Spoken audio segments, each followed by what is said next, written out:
Alright, here's part one of the ultra super huge review. I imagine this is going to take a while. Oh, great, I don't even have a pen ready. Just a second. Okay, I could have just started over, but now I have a pen, and it's really cool. Okay, right, so this is just the CPCT stuff, but it doesn't even say that. If WXY goes with ABF, you have to line these up in the right order. W goes with X, and these are angles, remember? Where's the next one? Oh, I don't. I'm just trying to get all the angles out of the way. WXY goes with ABF, so F goes with Y. The angles are the easy ones. Angle B has got to be the same as angle X. And really, I just got to translate all these. W with A, X with B, Y with F. XY is B, F. This is really small. Y, W, X is F. W goes with B. Y goes with F. I think you see where this is going. Let me pause and finish these. Alright, there you go. Sorry, those are getting boring. I will upload these as a separate file. You can download and print this and study it later. Alright, these triangles are shown to be congruent, complete. Now, it doesn't exactly say how they go, but it looks like with this 40, and this angle D, I mean, you pretty much have to be locked into A going with C. B in one triangle has to go with B in the other triangle, and there's only other one letter left. So DC here looks like DA over there. AB looks like CB in the other one. I'm not even looking over here at this. You can, but I'm just looking at this statement right here. If I did this right, this should tell me everything I need for these. A to B to D, A to B to D. It looks like it's going to be C to B to D. Now you can look back in here and make sure it looks good, like DC and DA, DC, DA, oh yeah, looks good. AB, CB, AB, CB, yep, looks good. What property allows you to conclude that all this stuff is, oh wait, BD and BD, that's not like BD in one triangle, BD, oh I guess it is BD and BD. But before I even was able to say that, what is it that allows me to say in that triangle? We do this all the time. It's the reflexive property of congruence. Old news by now. Alright, in some special cases, more than one pairing of vertices is possible. Okay, this is going to happen because we have some isosceles stuff going on here. Whoa, what happened there? There we go. Angle A could go with angle X here, or angle A could go with angle Z over there. Those are all congruent. Angle B in one triangle could go with angle Y in the other triangle. What else could it go with? Pretty much has to go with Y. I can't think of another way. Another angle over here has to be Y, but look at the end here. C could go with Z, or C could go with X. And I did that because A to X, I kind of did the translation version, so I did the translation one over here. And then when I did C to Z down here, I did the translation version and the flipped over version. So A, B, C could go with, well, I just said above, X, Y, Z. It's kind of a weird question because if I didn't do the reflection thing at the end, it wouldn't have worked. Oh well. I think you can see that ABC could have also gone with ZYX. We could have flipped it around. Oh, wow, look at this. This could go lots of ways. P could go with anything up here. How about, let's do the translation one because it's easier. We could go L, Q could go with M. I'm just sort of scooting this straight over and doing it in the same corner position as before. So this could be Elemento. Or PQRS could sort of go P to Q. I mean, because really it could be any angle here. P could be like, instead of L, let's pick any other one. How about O? Fine. And then if I'm going to go from P to S across a short side, I should go from O to the next one across a short side. So this one should be, oh, P to Q, P to Q. P to Q is a long side, so this should be N. And then I continue. Alright, so this could be ONML. PQRS goes long, short, ONML goes ONML, long, short, and they're all right angles. So everything's fine. Okay, great. Quadrilaterals shown are congruent, complete. Oh, they're very mirror imagey again. This could go straight ahead, sort of this way. What's that? Or they could go backwards. E, oh my gosh, E is congruent to lots of angles. It's congruent to H, and it's congruent to K, and it's congruent to N. EF is congruent to GH. Hope you can read this. And it's congruent to LK, and it's congruent to MN. FG is congruent to LM. I'm just marking what I see here. This is not very exciting. EH and KN. and EFGH is congruent two different ways to this one over here.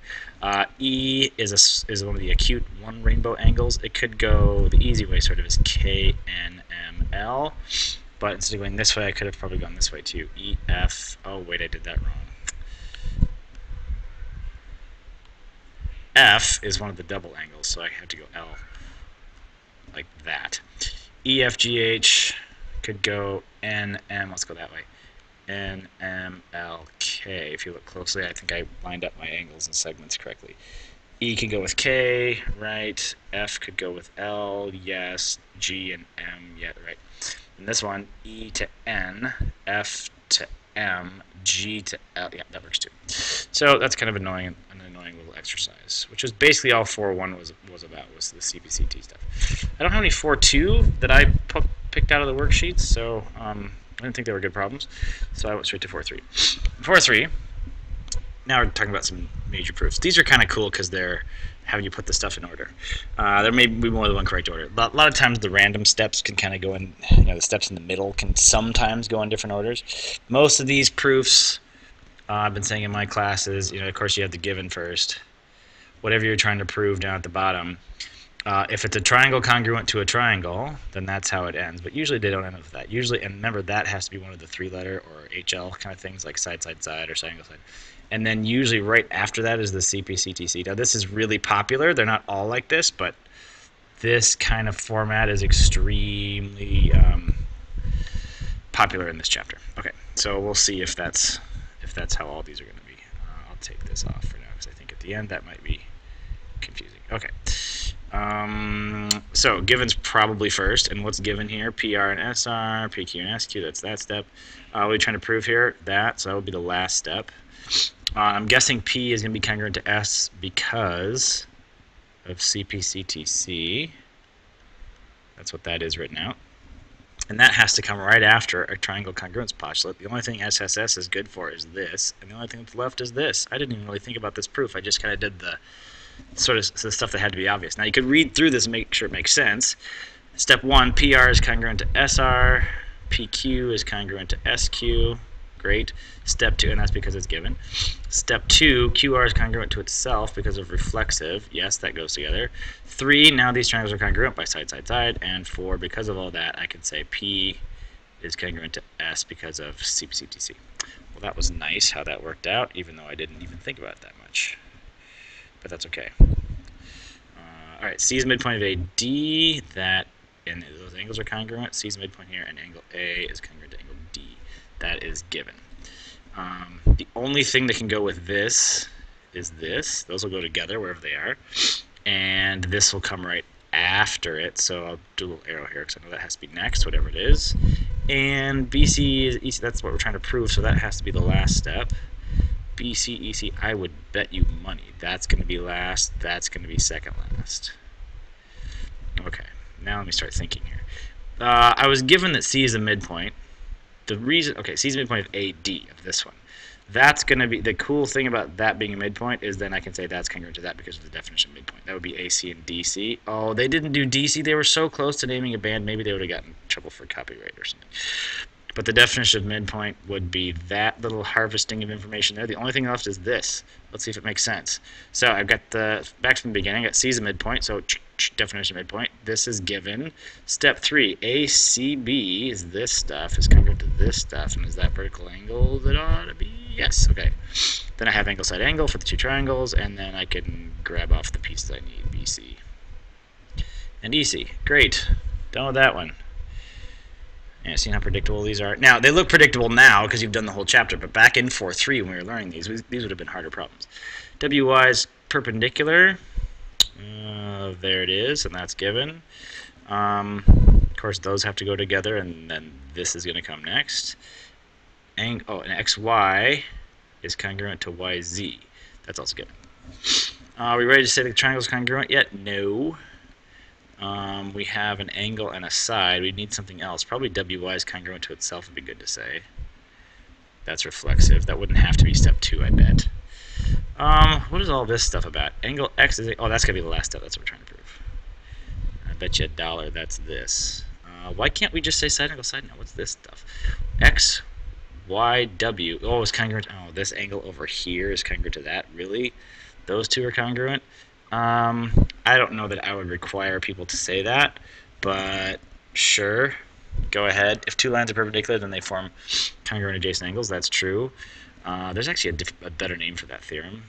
It's not very popular, and that's kind of a, I don't know. I don't think I would require you to say that. If these things are perpendicular, I think we can just go ahead and say, well, yeah, those angles are congruent. Then we got side angle side, and we're done. Everything else worked out the way I wanted it to. I'll read through it. The given stuff is down here. Then I get reflexive on WY. Step 3 is that sort of cranky, meticulously extra bonus step about those being congruent. Now I have side angle side and CPCTC. Great. Am I going too fast for you? That's the miracle of YouTube. You can rewind. All right, 4. Oh, is there? Oh, this is just writer proof. Okay. So let's get some more space here. Too much space. Okay, we are given this junk. I'm going to cheat. AD is congruent to CD. ADCD. That's still really close. All right, DB bisects angle CDA. Well, I have to kind of say what that means to be an angle bisector. I have to use the definition of bisector to sort of claim what I can claim from that. Bisector is good for saying that angles are congruent. So angle, it's going to be these two, because that's the bisector situation there. But I have to list this.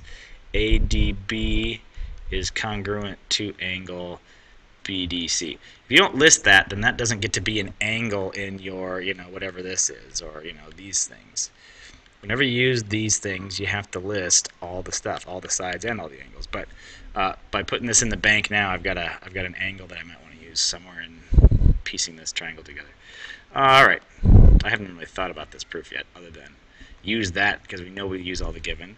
I know down here I'm probably trying to say that those are eventually going to be perpendicular. Why is that? Well, this would be true if I knew I had congruent adjacent angles here. It would be sort of the converse of this thing here. I actually forget the name of that theorem, but it's not very frequent that we use it. Most of this proof is pretty test-like, but this last step won't be. Anyway, we're going to need congruent triangles. Do I have enough for congruent triangles yet? Well, no, I only have one side and one angle. I only have one side and one angle. I need something else. The side was given, angle I just showed, and guess what? There's another side right here. BD is congruent to itself. That's how you spell congruent to itself. And now I can say this. ABD, we've done this a zillion times. And CBD, that's side angle side. This isn't, okay, I have to insert a step here, or give myself some more room. Do I have more room? Oh, can I write in the space off the page? Whoops. What happened? I lost the page I was on. Can I write in the space off the page? That would be really slick. Scroll up, scroll up, scroll up. If I erase this and move it down. The important part here really is, the important part that would be in a test-like proof would be the fact that angle ABD is now, because it belongs to that congruent triangle, congruent to this angle. That's sort of where the test part would end. Then they get cranky and ask for one more step. Why is AC then perpendicular to BD? Basically, why are those both 90? I'd say because we have congruent supplementary angles. Congruent and supplementary angles implies that we have 90-degree angles. I would take this on a test. I wouldn't ask this on a test, though, so you're okay. All right, 5. Write a 2-column proof of example 3. Is example 3 on here? Did I forget to put example 3 on my... I did. Sorry about that, kids. When I made this worksheet, I didn't tell you what this was, so you can't really do that question. Sorry. If you look up, you notice on my Blackboard I have, this is sort of the abbreviated version where I just grab a few questions from each worksheet, and then I have to kind of sneak in the titles here. There's another version that's like twice as many pages that has everything in that, including descriptions and stuff. That you would see what this means. And it also has a lot of textbookish kind of explanations for things. I'm out of time, so this is a good place to stop. I will meet you back here in part 2.